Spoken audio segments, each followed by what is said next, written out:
Good morning. Hope that coffee is tasting nice and hot. To all of our insurance out there waking up with us here on Near and Far. Good morning. I'm Bill Correa and joined this morning by Kristen Hankinson. Good morning. Nice to be here. Thanks, Bill. Yeah. So this is different. Very different. Yeah. Our first episode shooting Near and Far in masks. The governor of the state of Pennsylvania had said, hey, if you're in a business and you're indoors, all masks all the time. Correct. So we had shot a couple outside, but the weather was far too cold to be attempting that today. So let me ask you a question about masks before we get into kind of the insurance Sure. stuff. Do you have a favorite? Like, do you have a stable of masks and it's like, that's my go-to? Like, or is it just, this is Old Faithful, I'm just wearing it every day? So, masks have been a way of life, since March or April, really. Now it's mandated, so it's a lot more serious. Yeah. So we have gone through, at least at my house, a variety of masks. So I'm going to answer your question by saying I have a current favorite mask. Yeah. So they tend to, wean, and then you have to replace. So right now it is the Athleta non-medical mask, I think is what it's called. They come in packs of 5, but they have an adjustable behind the ear, adjustable little tongue. They're lined super soft, and they have the metal bar up here, so you can customize it, and they're long enough. So I live at home with my husband and my son. They're both like, oh, Athleta masks. But now that's all they're wearing are my Athleta masks. So I have to go purchase more. Well, so that is my current favorite. Yeah, I mean, I'm very familiar with Athleta because I see it on my bank statement from my daughters who love to get clothes from them. So, hey, Athleta, we're giving you a shameless plug. You got apparently great masks, and my daughters love your exercise gear for sure. It's been interesting. Like, for me, I seem to have a mask and I'm rolling with it. And then I haven't changed. Right at the beginning, I gotta admit, right when this first started, I was like, masks, seriously, this is not a big deal. And then my mom made me promise to wear one of those N95s when I went to the grocery store. We all had those, yeah. Yeah, so I did that until my straps broke. And then when we came back to the office in May, we got those Integrity issued black masks with the Integrity eye on them. And I wore that for a while, but it was kind of like burlappy, it was just kind of scratchy. Then I migrated to a different one. And right now, my current favorite is my son's hockey team. I like that. Yeah, they got all branded masks. So S-Mark Stars, AAA hockey program here in Western Pennsylvania, rolling with that guy. But what's interesting about masks with my daughter, and I don't know if your son is like this or not, but my daughter, phrases I never expected to hear, in my life, was, that mask doesn't go with my outfit. Oh. So, right. So my girls have probably, 4 or 5 different masks that they can mix and match with various outfits. Does your son do that? Do you do that? So my son is a tween, so comfort is all he cares about. And so no, is it too hot? Is it too itchy? Those are the questions I hear. Does it match? Probably not in his brain right now. But he does have a variety too, because he plays sports. So some of them are, really go all the way around his head and hold it on. Yep. And so that is a bit much. His basketball season was recently canceled, but up until a few weeks ago, they were practicing with full masks on even before the requirement. So he's been through quite a few. Yeah. So the last question before we move on to actual insurance talk this morning. What's your feeling on the neck gaiter? The one that kind of pulls down like a sleeve and then just goes up? Not a fan. I do think there's use for it for outdoor running, because if you're running and you're by yourself and you can't see anyone, you can pull it up and down. Other than that, I think it's too much. Yeah. So it was funny because we got those neck gaiters from Integrity that came in one of our swag packs. And I brought them home, and my son immediately loved it. He was wearing it. My girls made this weird comment. They said, "Dad, gaiters are for Republicans." And I was like, really?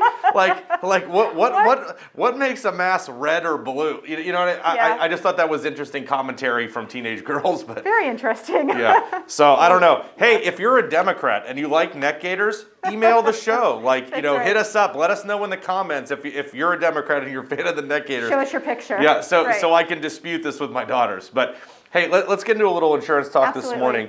So CMS came out with a final rule on Tuesday, on December 1st. And there were a couple interesting pieces of it, like they were talking a little bit about some adjustments to the fee schedule, a lot of which are just impacting like skilled nursing facilities. I don't want to get into that today, but they did do some items specifically with telehealth where they were extending the benefit into 2021 and then also increasing some access for other services that initially weren't required.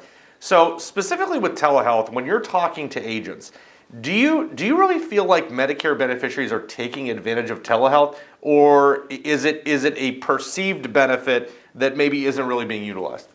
So I think when I'm talking to agents, the interesting part is we are talking about it, right? It's on the benefit grids now, and it is something that is prominent where anyone who's been in the insurance industry knows telehealth is not new. It has been around, but it's never really been highlighted. Is that fair? Yeah. No. Okay. I think that's fair. Yeah. So I think it's important that we're talking about it. I don't feel, and this is not, I don't have any data to support it, but just my feel is that it's probably not being used as much as it could be. But I do think that some of the benefits of COVID and this pandemic have really pushed us forward as a society, maybe a little bit outside of our comfort zone. And so maybe people aren't so excited to try telehealth, but now for the first time they have, and they see it works, and they can actually be safe, be in their home. And there's a lot of benefits to it. I mean, it's just very convenient, right, to have that kind of service. Yeah. Have you used telehealth personally? I have. Yeah. I have. And I've used it for a while. So the first time I used it was several years ago. For whatever reason, it was very difficult to get an appointment with a dermatologist here in Pennsylvania. I don't know that that's currently the case, but that was when I had to have my appointment. The only way I could get one was through a teledermatology line that I had on my coverage at the time. It was amazing. I was at work. I just was able to step aside, have my appointment, 20 minutes, done. It was the most convenient and most enlightening experience. I thought, oh my gosh, I'm never going back. And that's not true. I do go to the doctor, but it's nice that I know that that's an option. Yeah. I mean, I've done telehealth twice, and both times it was a super easy experience. Although the one time, and this was maybe I think it was June. I think we were opened up and a little bit more then. But at one point I'm taking my phone and putting it back to my mouth, and they're like, we need to see inside your throat and see if you have strep. And I'm like, I don't think I have strep, but okay. And it's like I'm shoving the phone in my mouth. But to your point about being forced to try new things, I think that telehealth, quite honestly, is a lot like online meetings. And online enrollment capabilities like Medicare Center. That if we dial the clock back 12 months, were insurance agents, most insurance agents, there were some that were doing it, but were most of them looking at online enrollment as a first option? Probably not. And certainly from a meeting perspective, was an insurance agent looking at Zoom as this is how I'm conducting my sales meetings? Definitely not. No. But we've got people doing it now, and it may be that they never go back. Absolutely. And for an agent, they're able to probably, not probably, squeeze in more appointments. That your windshield time is gone, right? Because you can just work that much faster. So I think there's a lot of benefits to it. Yeah. Well, it'll be interesting to see with CMS coming out with that final rule on Tuesday. How telehealth continues to grow and expand, kind of moving forward in 2021. Yeah, I hope it does. Yeah. I think it's good stuff. Yeah, for sure. So I was pinging around on insurance forums, which everybody knows I'm a big fan of insurance forums. They're good friends there, and ping around in the senior insurance forum. And there was a discussion that I thought was kind of interesting that was specific to Medicare Supplement. And the agent in question was talking about, hey, my client's asking for Plan D as in David, because they're currently on Plan F and they're getting all of this advertising that Plan F is going away or blowing up or all of this. Which maybe kind of think, because I think I may have a different perspective on this, but I'm interested in hearing yours. Okay. When you look at Plan F, knowing that new Medicare beneficiaries can't get in anymore, correct, as of 1/1/2020, when you look at that, if you were an agent in the field, for you, is Plan F still an option or is it scary?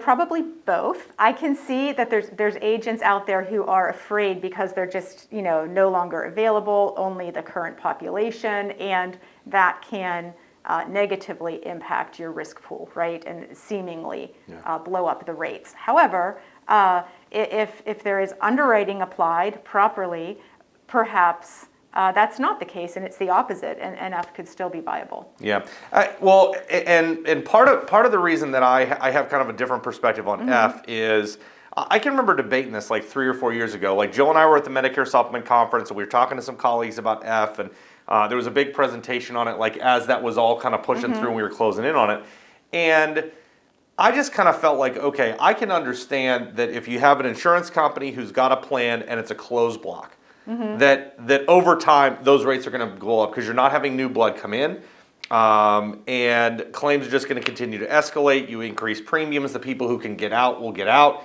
further making the risk pool worse, and it's just the death spiral. Like, it's the merry-go-round of, rate escalation that we've seen a lot of times. But to me with Plan F, you're not talking about one carrier with one block of business. Correct. You're talking about every single Medicare beneficiary who was eligible prior to 2020. That's a huge group of business. And I had said at the time, and I'm not saying that I was right, wrong, or different, like we'll see how it plays out, but I had just said, I think there's some carriers that are going to really aggressively go after Plan F. And we're actually seeing that with CSO, like Central States of Omaha, which is a product that we're really proud to represent. They re-released their product this year with aggressive Plan F rates because they're looking at it and saying, okay, we re-release Plan F, we can get people coming in on an underwritten basis, similar to a lot of carriers that used to do that with Plan G, and they're able to get very healthy people that can still move. Now, it may be that 5-10 years down the line, F may not be the place to be. But like as of right now, I mean, you could be pulling in people that are 66, 67, 68, very healthy, able to move, and your risk could still be good. Oh yeah, there's definitely a market out for that. I know you look at the numbers all the time. Are you seeing that pick up in popularity? Yeah, I mean, it's been interesting that the carriers that have gone aggressively at Plan F, they're not doing huge numbers because they're not able to get the open enrollment turning 65s, which is where a lot of that business comes from. But in terms of non-open enrollment business, the Plan F carriers are doing really well. Yeah. Because I think a lot of people really want F. I mean, there was a reason why F was the #1 plan basically forever, and why the federal government worked with the NAIC and said, yeah, we gotta stop this Plan F stuff because we need people to have more skin in the game. But to me, like when I was on a sales appointment for MedSup, and I don't know in your sales career if you ever did MedSup appointments, but when I would talk to somebody about MedSup, most of the time they were picking it because they didn't want to pay anything. Right. Like they just wanted to okay, here's my monthly check. I'm not having to worry about Part B deductible. I'm not having to worry about copays like Plan N. It's kind of like I used to joke with clients when we would talk about, okay, what's Plan F, what's Plan G, what's Plan N? And I would tell them that Plan N was like being halfway pregnant. That it's like, okay, you've got a cost certainty model, but you still got copays. Well, wait, I don't understand. Like, do I have cost certainty? Do I not have cost certainty? And I just said, listen, if you want to have a lower premium and copays, go MA. If you want cost certainty and total portability, just do F. Yeah. And I think a lot of people still feel that way. At least that was my experience when I was selling. Yeah, I would agree. Yeah. I would agree with that, for sure. So we just got our first snow of the winter. We did. And I don't know. Everybody, I don't want to say everybody. A lot of people say that I'm weird because I love the snow. Like last winter, we had very little snow here in Western Pennsylvania. I know that you ski. Like the skiing weather was so bad last year. It was nothing last year. Yeah. Nothing. I was so excited that December 1st, it's snowing, like it's on the trees and all of that. I just love that to see that outside. But the snow makes me think about Christmas. Have you started your Christmas shopping yet? I have. So first of all, the snow is gorgeous. So my son actually he's actually in in-person school, came home yesterday, threw on his like snow pants, grabbed his sled, ran out, and was sledding until it was dark. So that's just like awesome to see kids do that. But yeah, I started, Thanksgiving was really slow. It was very quiet. So there's a lot of computer time. And I'd say I'm about 80% done, maybe 90%. Now, were you going in store or just doing all online? Online, all online.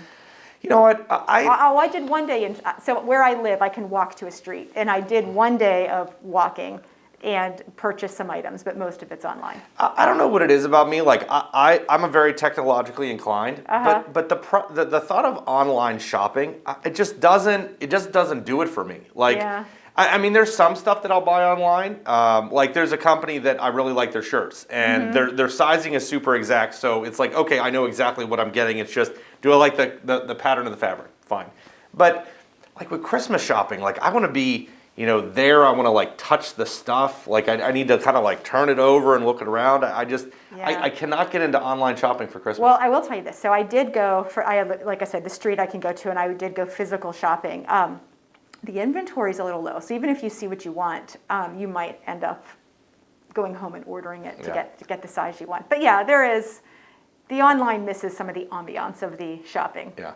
So one of my favorite things to do, and I tell people this, and they say that I'm crazy, and I am kind of crazy, so I get it. But one of my favorite things to do is on Christmas Eve, wake up in the morning, I roll out to Ross Park Mall, get a coffee, I start shopping, and I'll shop for like an hour. Then I'll go get a cocktail.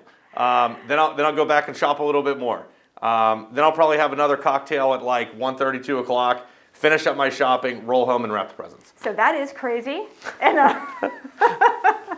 and that's all I have to say about it. Yeah, but so here's my thought on this. And if you've never tried the Christmas Eve shopping experience, I will explain to you why this is the best thing ever. So a lot of the reason why people don't like Christmas shopping is there's huge crowds, and secondly, the retail workers are really aggravated. Like they're in bad moods. Like people are going crazy. Long days. Yeah, long days.